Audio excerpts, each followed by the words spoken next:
Today, I'd like to share a story about strength. Not the strength that fights, but the strength that dares to soften. Lucy came to see me while on medical leave, recovering from a recurrence of depression. The episode had been triggered by chaos and uncertainty during a company reorganization. During her leave, she was sincerely trying to heal.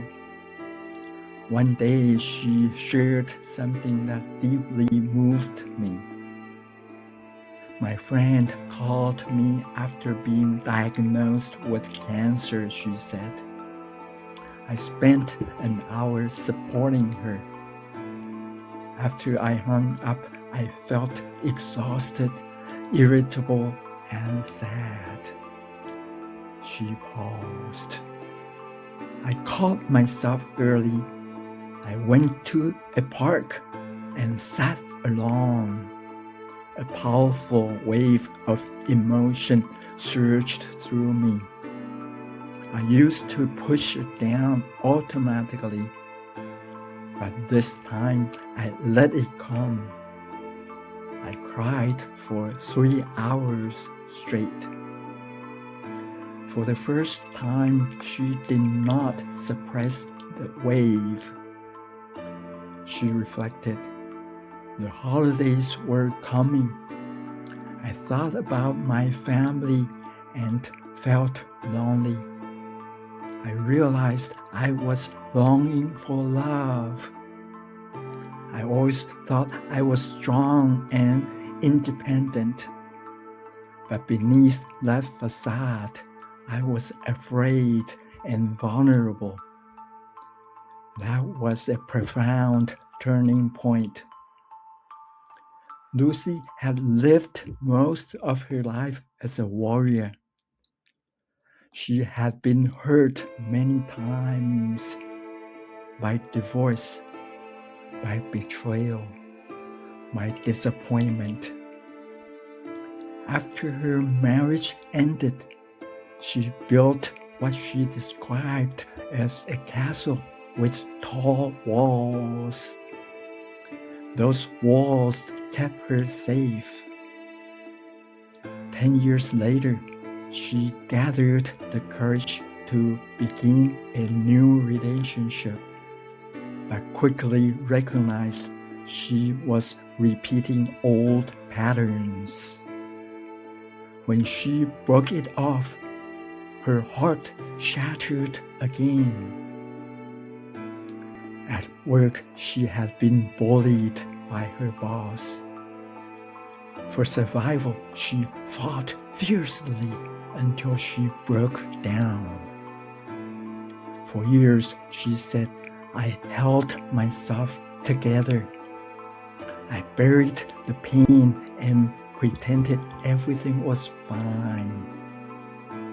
Now I understand why I'm so exhausted. It takes so much energy to keep the volcano sealed. I offered her an image.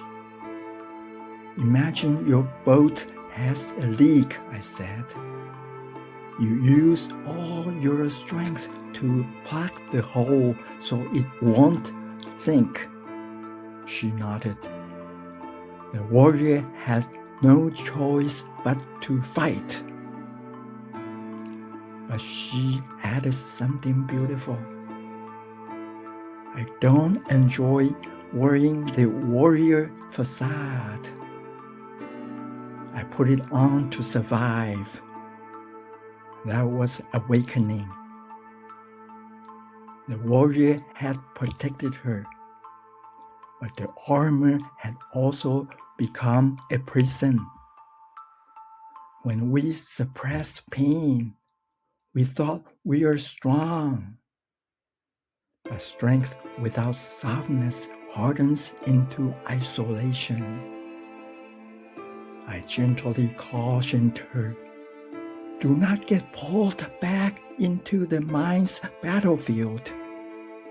elevate to totality. Hold both the warrior and the wounded child with compassion. She grew quiet. Since I was a little girl, she said softly, I knew there was something greater holding me. As her fog began to lift, she felt more spacious. She had been studying sutras. She felt connected to something beyond her individual story. I used to define myself by boxes, she reflected. Be strong, be independent, be a fighter.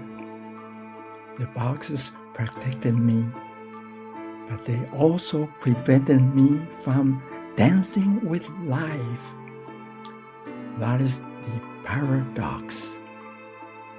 The tall iron wall protects us from being hurt, but it also traps the pain inside. When she allowed herself to cry in the park, something broke open. The dam cracked, she said. The pain finally flowed. And as it flowed, she did not collapse.